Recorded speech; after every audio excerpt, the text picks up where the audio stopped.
Wa idza taqarrar ladaik amru qiyamah, apabila sudah kamu ketahui bagaimana keutamaan bangun malam, wa arabta annahu min akadil a'mal fi tariqatina hadil ahmadiyah, dan kamu telah tahu bahwasanya bangun malam itu amal yang paling dan sangat dikuatkan dalam tarekat kita Tijaniyah. Selain wirid wajib, menjaga sholat jamaah, bangun malam juga sangat dikuatkan.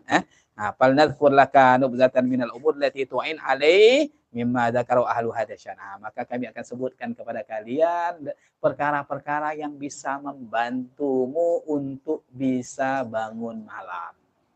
Supaya kita tahu dan kita bisa usahakan dengan tip-tip ini, kita bisa lakukan supaya kita bisa untuk bangun malam. Ini diberikan caranya. Fi kutubihim al-mutalaqqat bil qabul bil qadim wal hadis minal azmana, yang disebutkan dalam kitab-kitab mereka para orang-orang yang memang ahli dalam hal ini, yang sudah diterima orang zaman dahulu ataupun sekarang sudah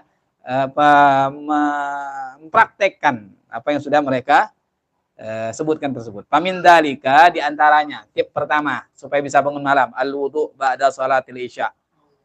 Wudu setelah sholat isya itu hendaklah dalam keadaan wudu sebelum tidur. Wudu dulu. Wudu dengan wudu yang sempurna.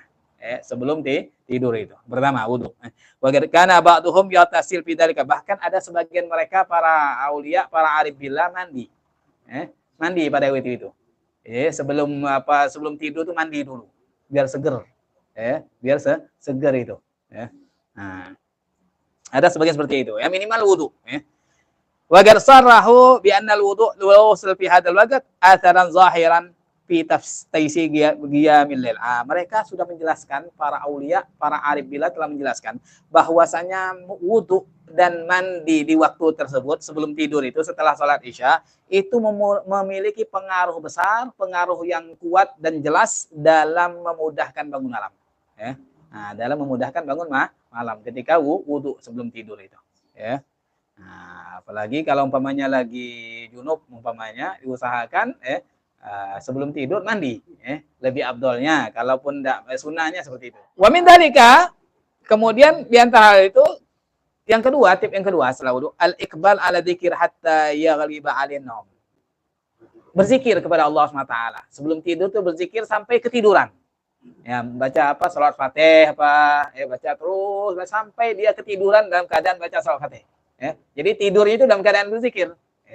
Jadi setelah dia wudhu mau tidur itu ya sambil menunggu matanya itu merem, dia sambil zikiran. Ya walaupun tidak pakai tasbih, kok mulutnya gerak terus. Entah itu sholawat, lebih abdul sholat Fatih, habis sholat Fatih. Dia ataupun hanya zikir Allah aja gitu. Pokoknya apa yang bisa dia baca, sampai dia ketiduran. Itu yang tip yang kedua. Fa innahu yu'inu ala suratil intibah. Ini juga berzikir sebelum tidur sampai ketidur itu akan membantu orang yang melakukannya cepat bangun di malam hari itu. Di malam hari. Wa min dzalika, di antara tip yang ketiga, khiffatul maidah minat ta'am. Tidak banyak makan. Jadi perutnya, ususnya itu ringan, kosong dari makanan di malam hari, makanya tidak dianjurkan untuk makan banyak di malam hari. Ya bolehlah makan sedikit, makan ringan-ringan saja. Makan ringan-ringan. Kalau sudah malam itu malah kalau menurut dokter kan tidak bagus kalau makan, apalagi kalau jam 10, jam 11, apalagi tengah malam namanya, itu tidak bagus makan. Nah ini jangan banyak makan. Karena ketika banyak makan, perutnya kenyang, penuh, itu susah untuk bangun itu. Susah untuk bangun. Berat untuk bisa bangun. Nah, ini juga yang ketiga ini. Fa'in hasala saklun minat ta'am, falayanam hatta yuri bahu bizikir, watilawati wal istighfar. Kalau umpamanya di malam hari itu kok dia banyak makan, kenyang perutnya, maka hendaklah tidak tidur sebelum dia hancurkan dulu makanan ini. Dengan cara apa menghancurkannya, menurunkannya? Dengan zikir. Dengan zikir dilepurkan dulu, dicairkan itu makanan yang masih itu dengan zikir atau baca Quran atau istighfar. Istighfar. Ya. Nah, ya mungkin sholawat Fatih 100 kali atau apa, atau istighfar, ya. Nah, 100 kali itu diantaranya. Itu dilebur karena zikir itu ada hawa panasnya, itu lebih mempercepat proses pencernaan, ya. Mempercepat proses pencernaan. Makanya ada tarekah sebagian para wali itu banyak makan. Ada sebagian wali memang makannya banyak karena memang zikirnya banyak. Nah, jadi makannya banyak karena memang zikirnya banyak itu. Jadi makan banyak itu tidak berpengaruh karena ketika makan banyak, dia zikir banyak, habis lebur langsung itu. Lebur. Nah, imbang. Ini yang repot itu kalau makan banyak, tidak zikir, sudah rusak. Apa ususnya bisa rusak itu. Tapi kalau orang yang banyak zikir, walaupun makan pirang-pirang, makan insya Allah aman, insya Allah. Nah, dijaga oleh zikirnya itu, insya Allah. Nah, itu ada disebutkan dalam kitab Naswail Ibad itu. Ada orang diantara para wali itu. Makanya ada pepatah Arab, kul aklal jamal wa amal amal rijal. Makanlah kamu, silakan makan seperti makannya onta.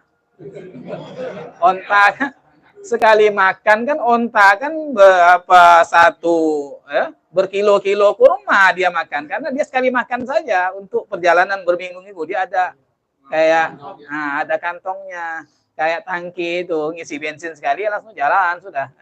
Itu subhanallah, itu salah satu binatang istimewa itu, ada tangkinya di sini. Dia makan semua tapi tidak langsung masuk ke usus, nampung dulu, makannya sambil jalan kayak bensin persis itu. Sambil jalan tuh makan dikit-dikit. Jadi minum satu berapa ember langsung minum. Itu langsung disimpan di sini, ada tangkinya. Nanti nyedotnya sambil jalan itu makan dia. Bahkan ya kayak mobil persis. Mungkin orang yang bikin mobil itu melihat dari onta itu. Kan Allah sudah berfirman, apala yanzuruna ilal ibili kayfa khuliqat. Itu tidakkah kalian melihat bagaimana onta itu diciptakan? Nah, mungkin motor, mobil itu orang mengambil inspirasi dari onta itu. Diteliti sehingga bisa seperti itu. Subhanallah. Jadi kalau orang yang banyak zikir, insya Allah makannya tidak pengaruh. Kemudian yang keempat, wa min dzalika at-taharus min irtikabi dzunub naharan. Nah, ini juga tak kalah pentingnya menjaga yang keempat supaya bisa bangun malam, menjaga diri dari maksiat. Maksiat di siang hari. Di antara sebab kita sulit bangun malam karena di malam hari maksiat. Orang maksiat itu tidak akan bisa menghadap Allah di malam hari. Nah, harus dia. Makanya sebelum kita tidur, istighfar dulu. Minimal 3 kali itu. Karena mungkin kita ya tidak bisa menafikan kita setiap hari itu maksiat terus kita ini. Maka kalau ingin bangun malam sebelum tidur istighfar. Astagfirullahaladzim, astagfirullah, tobat. Istighfar, kemudian minta, ya Allah izinkan saya untuk menghadapmu. Bangun malam.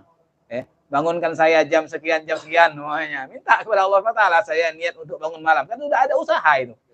Ada usaha. Nah, kemudian juga istighfar, kemudian tidur sudah sambil zikir. Insya Allah dibangunkan oleh Allah SWT. Insya Allah dibangunkan oleh Allah SWT.